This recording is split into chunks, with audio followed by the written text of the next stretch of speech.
ไม่เห็นก็ต้องล้มละลายแค่ฉันไม่ออกเจ็บหรือไม่ก็กลัวท่านตายแต่ถ้าตายในอ้อม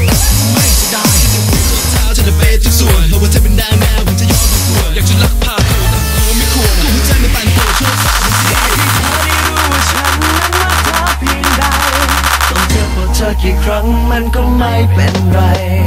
สักวันเธอก็มองมาที่ฉันสักที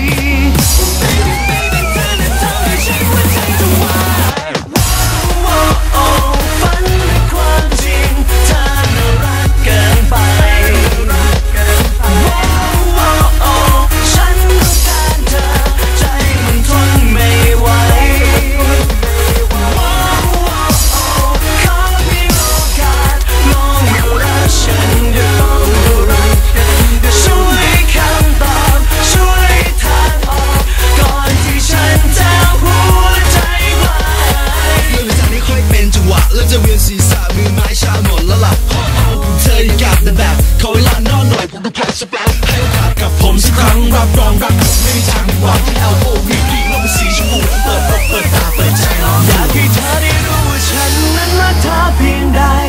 ต้องเจ็บปวดเธอกี่ครั้งมันก็ไม่เป็นไร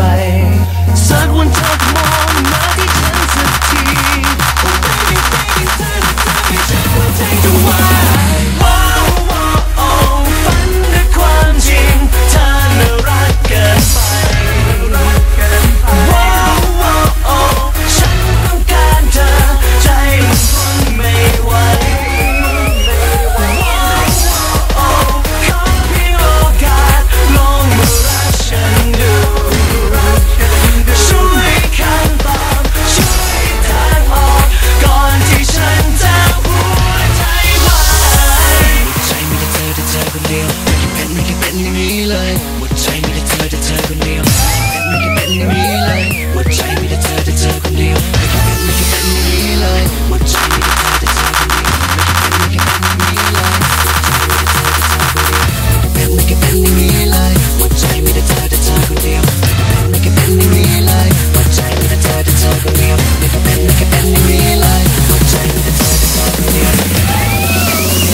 เจ็บปวดเธอกี่ครั้ง